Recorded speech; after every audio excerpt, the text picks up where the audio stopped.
Município de Marechal Cândido Rondon, novamente com o Marcos que já emprestou os conhecimentos técnicos para o Cultivando Saberes, em que a gente falou aqui de Marechal Cândido Rondon do processo de aproveitamento dos resíduos orgânicos nas escolas, nos CMEs, e como isso é transformado em adubo, como isso ajuda a ornamentar a cidade.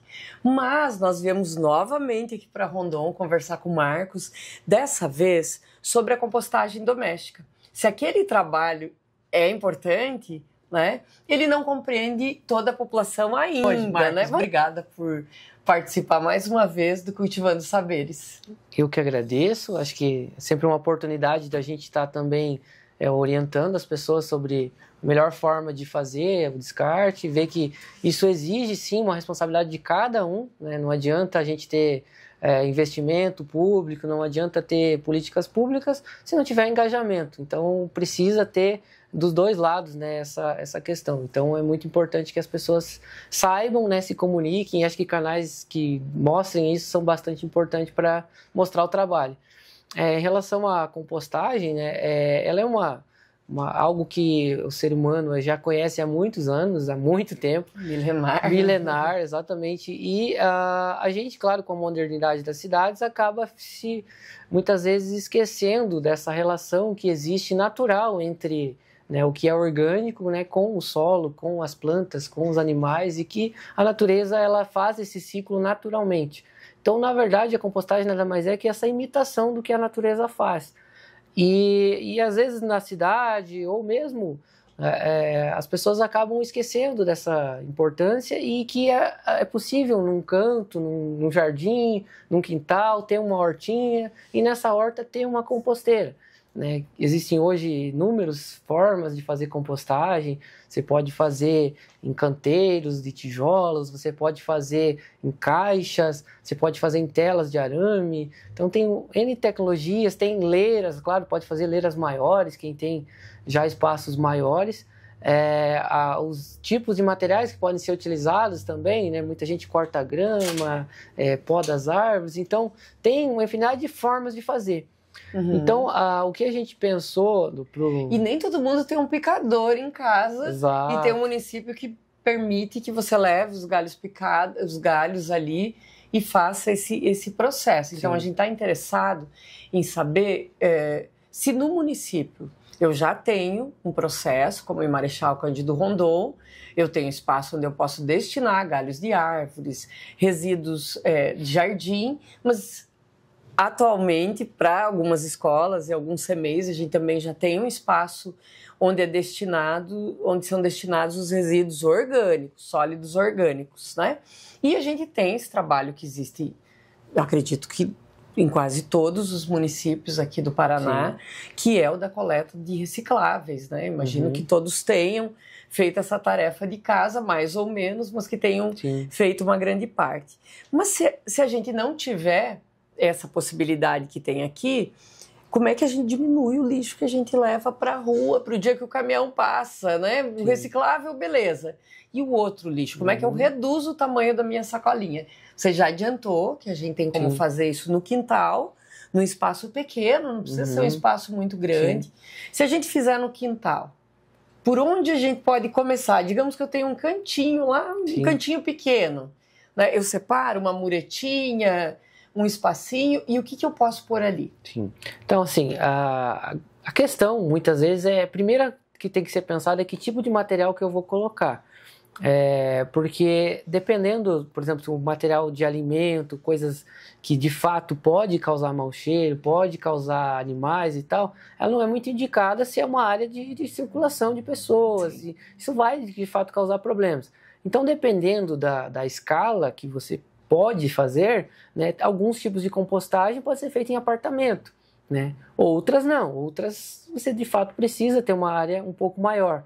Mas o que às vezes as pessoas erram por exemplo, achar que a compostagem é enterrar o material, é colocar solo junto. E não, a gente precisa ter a aeração.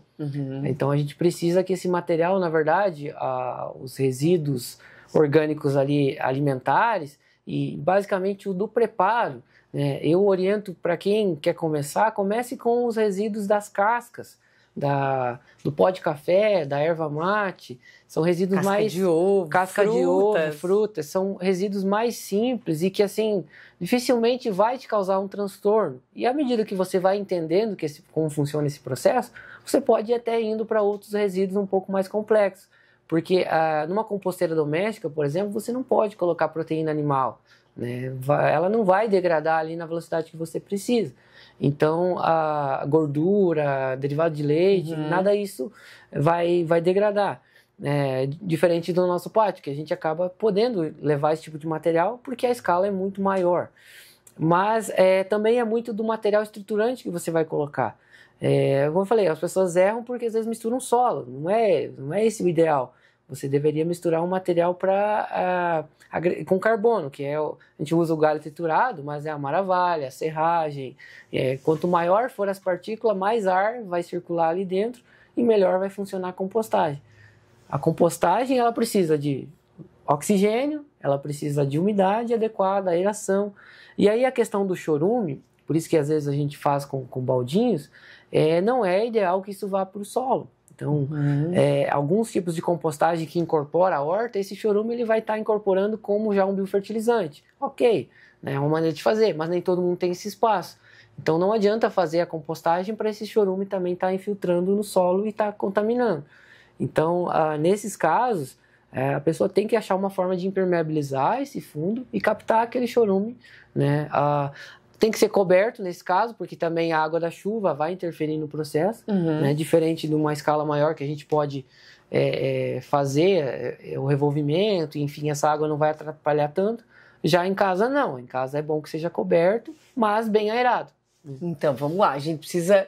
Vamos falar da composteira doméstica, essa aqui é simples, aqui a gente tem baldes, né? Isso. Baldinhos... Cadê o baldinho da torneira? Então, a gente são 3 baldes chorume, iguais, né? Só o de baixo é o que a gente não tem, né, nenhum buraco, ele é estanque no caso, e a única forma de tirar o chorume, no caso, Então, pensa nesse resíduo que estaria lá incomodando dentro de um caminhão de lixo, né? Muitas vezes, né, se não bem operado, um aterro pode contaminar, que você em casa vai ter ele como um insumo. Então já começa aí o ganho, né?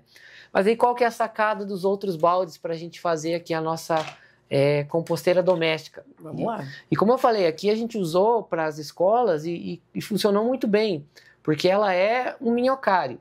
Então, inclusive, a gente tem a nossa mascote, que é a compostita, né? Nós não tínhamos falado dela ainda, essa pecinha básica aí, que é a minhoquinha, né? Como a gente tinha já com a coleta seletiva há muitos anos, e a gente fez uma campanha e criou, um aluno fez um desenho e criou o Reciclito, que era o da reciclagem.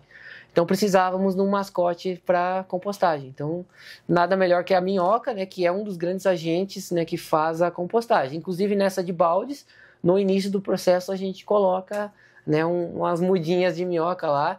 Uma terrinha, um pouquinho de minhoca. Isso, um humus, né, já preparado, porque ela já vem adaptada, né, com aquele tipo de ambiente, né, para ela é um choque se ela chegar ali e tiver muito diferente. Então ela já vem com um pouquinho de humus pronto e logo ela já começa a procriar. Que minhoca.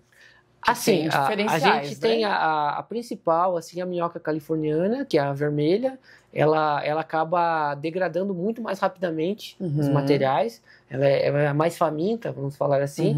As outras minhocas, elas também fazem a degradação, mas ela é um pouco mais lenta. Trabalha mais devagar, mais devagar. Vai funcionar. E o pessoal fala assim, morreu minhas minhocas, vai funcionar? Funciona também. A questão, assim, a minhoca, na verdade, eu falo muito para as crianças isso, ela é muito mais um bioindicador do que propriamente a degradação. Ela ajuda na degradação, mas se a minhoca sobrevive e está feliz no teu minhocário, no teu ambiente, significa que as bactérias estão felizes, os fungos estão felizes, que esses estão trabalhando normalmente. Então, não é porque tem ou não tem as minhocas que vai estar funcionando. Às vezes, o que vale é o ambiente estar apropriado para que isso seja feito. E aí, então, como que a gente cria esse ambiente? Bom, vamos montar nossa... Passo a passo para composteira de baldinho ou de caixa? Aqui era a tampa, então, da composteira, né? E a gente fez um corte aqui, que é para onde vai encaixar o balde de cima. Então, encaixa aqui. Porque senão ele entraria, gente. Ele precisa ficar em cima. Aí, o segundo balde... Aqui com o tempo, ele, até pelo peso do outro, ele vai ficar bem encaixado, né? Olha, que bonitinho. Isso. Então esse é onde é o segundo andar aqui do nosso balde. E já colocamos mais a outra, né? Que é rigorosamente igual. E no terceiro andar, e aí a gente vai entender por que é 3 andares. Até coloquei um pouco de maravilha aqui para vocês entenderem qual era o material que a gente usava, ó. Que é basicamente o resto de madeira, né? Isso. É bem fácil de encontrar em madeireira. Inclusive, aliás, eles vendem a preço de banana isso aqui. Quando tá muito úmido, dá para usar maravilha, né? Isso. O ideal, assim, em casa, use maravilha. Vai numa madeireira, compra, eles vendem isso aqui, porque isso é descarte, né? Eles vendem isso aqui tranquilamente, um preço bem tranquilo. E aí a última é a tampa normal. Então, assim, isso é a composteira pronta para usar, digamos assim, pronta para o uso. Bom, aí como é que começa a usar? Como eu comentei, no primeiro processo a gente coloca uma cama. Esse balde é furado? Isso, os baldes são furados, né? Os de cima, todos com os buraquinhos, que é onde o chorume vai escorrer para esse andar e depois escorre para esse andar. E ao mesmo tempo que as minhocas, que são agentes importantes, também vão circular entre os baldes. Por esses buraquinhos elas vão circulando, né? Eventualmente algumas caem lá no chorume, inclusive, mas assim, o ideal é que elas permaneçam aqui. Dá para pôr uma telinha aqui também? Dá. A gente coloca às vezes a telinha, mas a gente viu que assim, faz pouca diferença também. A ideia da compostagem, como eu falei, as minhocas elas vão estar presentes, né? E pela quantidade não é assim isso que é o potencial. O ambiente é que tem que estar adequado. Então não é a quantidade de minhocas, né? Eu sei que a pessoa queira pescar. Tá montado. Tá montado, tá coberto e agora? Isso. Aí assim, a gente faz uma cama com aquele material, aquela maravilha e tal, até para ficar bem sequinho o fundo ali, né? E aí a seguir coloca já as minhocas com o humus. Então você fez a caminha delas e preparou. Onde conseguir essas minhocas? Então, a Pesca e Pague a gente consegue. Inclusive no Pesca e Pague que a gente procurou, ela tinha a californiana. A californiana. E algumas pessoas compram pela internet, porque hoje tem entrega tão rápida. E as pessoas têm... Gente, elas reproduzem muito rápido. Tem muita mudinha de minhoca. Sim, exato. Alguém que já tenha pode conseguir bem facilmente e elas reproduzem rapidinho. É bem incrível assim. E ela é um indicador, porque, por exemplo, num começo que a gente começou ali, foi, não sei, um dos setores, porque daí a gente dividiu cada composteira dessa para um departamento da prefeitura. E a gente orientou, fez treinamento e tal. Alguns descuidaram lá, e eu acho que eles colocaram em excesso alguma coisa. De repente as minhocas começaram a fugir, elas não são bobas, né? Aí ele falou, opa, aqui tá um indicador que tem coisa errada. A gente abriu e viu, vocês não colocaram material suficiente, tá muito nitrogênio, tá muito ácido o ambiente para elas, não tá agradável. A gente adequou, depois, normal, ela continuou. Bom, coloquei o material, aí eu já posso começar a alimentar. Como saber o que tá faltando? Porque se a minhoquinha começa a fugir, a maravilha tem que estar no jeito, você já deu a dica. Isso. Que vai ser um dos jeitos de reter um pouco a umidade. Exatamente. O indicador da minhoca é justamente isso. Ela pode morrer, inclusive, então assim, se vê que as minhocas estão morrendo, pode ser que você colocou limão, por exemplo, que é muito ácido, tem alguns materiais, dá pra pôr, depende da quantidade. De repente colocou Posso muita pôr cebola? Pode. Comida da cozinha, nem pensar aqui, comida temperada. Então, as comidas temperadas, assim, começa a ficar muito complexo para um sistema muito pequeno como esse. Porque diferente de uma compostagem em escala, aqui não vai ter aquele aquecimento a 60 graus que a gente tem lá, porque é muito pouquinho. Então, isso vai fazer com que esse material, ele vai gerar cheiro, vai gerar odor, vai gerar, às vezes, algum bichinho e tal. Então, não é ideal. Então, ele funciona muito bem para o resíduo do preparo do alimento, que é as cascas, as frutas, os legumes, vegetais.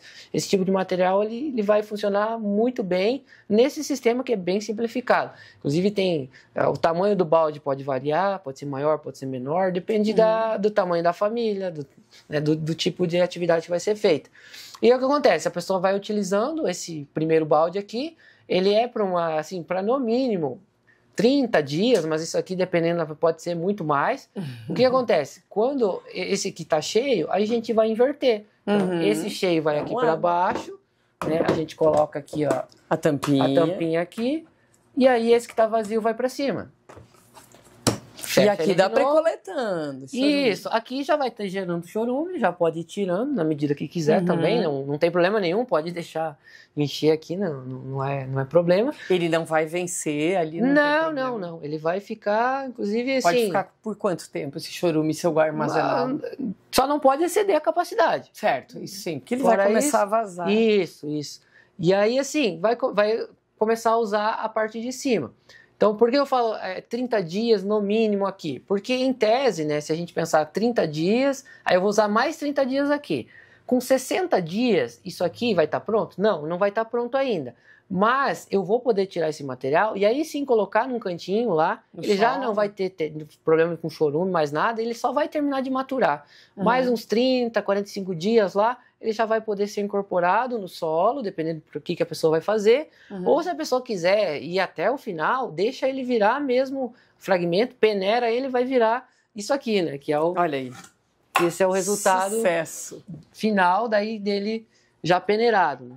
Isso, inclusive, assim, é comercial, é um humus, né, que a gente fala, humus de minhoca, né? Que não precisa ser usado puro. Então, se eu tenho isso aqui em casa e eu tenho lá um cantinho, quero plantar alface, em que proporção eu uso esse humus? Olha, pode usar 50-50, 30-70. Vai testando. Vai testando, porque tem culturas diferentes também, né? Então, assim, algumas culturas precisa mais matéria orgânica, aí dependendo também precisa calagem. É aquela coisa, vai num nível que... Ou a pessoa, pela própria experiência, vai saber, né? Ou você faz uma análise lá e vai descobrir. Aí aqui, depois que ela usou todo o período, né? E usou a compostagem, né? Usou o biofertilizante, ela vai simplesmente fazendo essa troca, né? Dos baldes aqui. Então, e a gente fez por muito tempo aqui na prefeitura dessa forma, várias secretarias fazendo, e o bacana é entregar de volta o resultado para quem estava contribuindo, para elas verem que, assim, dá certo, mesmo numa escala pequena, a gente consegue fazer, né? Então, se a gente pensasse numa família com uma média de 4 pessoas, né? A sua família, Marcos? Sim. 2 adultos, 2 crianças, né? Quanto eu consigo reduzir em termos de quilos? Vamos pensar aí semanal, mensal, sim. Em termos de quilos semanais, se eu tiver um processo desse, se eu fizer, pode ser esse, pode ser aquele do solo, né, da gente colocar os resíduos orgânicos no solo, enquanto eu consigo reduzir o lixo que eu levaria para a rua, porque daí seria lixo, né? Sim. Eu tô transformando isso em matéria... Depende muito dos hábitos, né? Óbvio, tem famílias que se alimentam mais em casa, tem gente que come mais fora, então tem muito isso. Come mais processado ou não, tem várias situações. Mas pela média, né, que a gente tem, né, se a gente pensar 700 gramas de lixo sendo gerado diariamente por cada pessoa. Então, 4 pessoas, já vamos falar em 2 quilos e pouquinho aí cada pessoa, cada família, né? Então, desses 2 quilos, né, vamos jogar metade seja orgânico, 1 quilo, mas dessa metade, vamos considerar que uma parte não vai ir para a composteira. Aquilo que eu falei, resíduos alimentares, proteína animal, aquelas questões. Então, vamos falar metade disso, mas que seja 1 quilo, né? Então, estamos falando de 1 quilo, desse 1 quilo eu tiro 500 gramas. 500 gramas, isso em um mês eu estou falando de 15 quilos. 15 quilos em uma residência. Multiplica isso pela população de uma cidade, isso, né? E, na verdade, isso aqui reverte em solo. Sim. No solo vivo, né? Porque ele tem vida, ele passa por um processo de transformação. Sim. Um solo que, a partir dele, eu posso produzir alimentos, posso decorar a minha casa, ornamentar, mas também eu reduzo um passivo ambiental enorme. E custos, né? Se a gente comparar, né? Óbvio que a gente quer ampliar a questão do nosso pátio, da coleta, mas é muito mais alto, porque assim, você tratando em casa, eu tirei todo um custo de transporte, de coleta, de tratamento que ia ser feito, que está sendo feito na casa. E aí é até uma coisa que o município tem aí em mente, já tem até uma lei da questão do IPTU verde, que assim, até penso em incentivar placa solar, cisterna, outras questões, mas também as composteiras, porque a composteira, de fato, assim, ela, além de estar ajudando nessa questão de reduzir o que vai para o aterro e tratar o resíduo, nós estamos falando de reduzir um custo grande para o município. Se toda a população começar a fazer, seria... Claro que as pessoas pagam por essa coleta. Isso. Então também seria justo ter, elas cuidando, ter o desconto. Elas tivessem um desconto. Seria um incentivo, ela se sentiria... Claro, ela já está fazendo certo porque ela sabe que é certo, né, por consciência, mas ainda tem um ganho econômico lá, um desconto que ela vai falar assim, ó, tô tendo ainda uma vantagem, né, por estar fazendo uma coisa a mais. E quando a gente pega, assim, o impacto disso é muito maior, porque caminhão a diesel que vai coletar, né, tem todo se você fez em casa, você deixou de emitir um monte de gases do efeito estufa, por exemplo. Claro. Então a tua pegada é muito menor ainda você fazendo em casa. Então assim, quem pode fazer, faça em casa, com certeza você vai estar fazendo muito além, né, do que o município pode fazer num contexto mais amplo. Claro. Né? Mas óbvio que a gente, por outro lado, sabe que é um desafio grande. A gente tem, por exemplo, uma perspectiva em condomínios. Né? Em condomínios não tem como... dificilmente vai ter todo mundo com composteira, mas em condomínios e ter também pontos de coleta para a gente coletar, para levar para o pátio. Seria excelente, né? Ou seja, isso não tira a tarefa do município. Aliás, os municípios têm um papel fundamental nessa questão da coleta, da reciclagem, da compostagem, em desenvolver isso de forma adequada. Mas se a gente consegue contribuir também é bacana, né? A pegada que a gente deixa também, como diz Krenak, aí se dá para pisar mais devagarinho nesse solo, deixar menos as nossas marcas, melhor, né? Melhor, com certeza. Isso aí. E assim, os moradores, quando eles vão ganhando consciência do que eles podem fazer, também nos ajudam a que seja investido mais também em políticas públicas voltadas para isso. Porque, claro que o gestor ele pode ter uma visão e tal, mas ele é muito conduzido pelo que a população quer. Se a população pedir asfalto, vai ter asfalto. Mas será que é só isso? Né? Poxa, eu quero que o meu resíduo tenha um tratamento melhor do que ser enterrado. Eu quero que ele vire adubo, eu quero que ele produza alimento e produza alimento de qualidade e que eu compre na feira, por exemplo. Até estava comentando com a sua filha, né? Com a questão que a gente fez o projeto Ecopontos, que era a troca de resíduo por um vale-feira.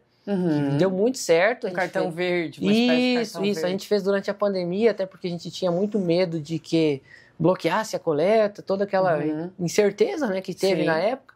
Então, a gente falou assim, se a gente não puder mais coletar, as pessoas levam no ecoponto, entregam lá e ganham esse vale. Então, a gente garante, pelo menos, que o resíduo chegue para reciclagem. E garante o trabalho do agricultor. Então, assim, eu queria agradecer o Marcos mais uma vez, ele como engenheiro ambiental, que é um técnico, nos mostrando esse trabalho que as pessoas pediram muito para ver, Marcos, que é como fazer a composteira doméstica. É um pedacinho da nossa pegadinha ali que a gente pode tirar do universo, tornando o mundo o lugar onde a gente vive mais sustentável, mais correto e para todo mundo. Então, muito obrigado por tua participação mais uma vez. Valeu. Obrigadão. Eu agradeço e, assim, fico muito feliz de saber que as pessoas pediram esse tema, porque, assim, a gente sempre fica nessa incerteza se, de fato, as pessoas estão engajadas. E, então, a gente sabe que está no caminho certo se tem gente pedindo sobre o tema. Tem muita gente interessada, isso é muito bom. Gente, conteúdos como esse, tratando das questões ambientais, tem interesse? Siga o Cultivando Saberes, chama as pessoas, compartilha e não esqueça de deixar um joinha.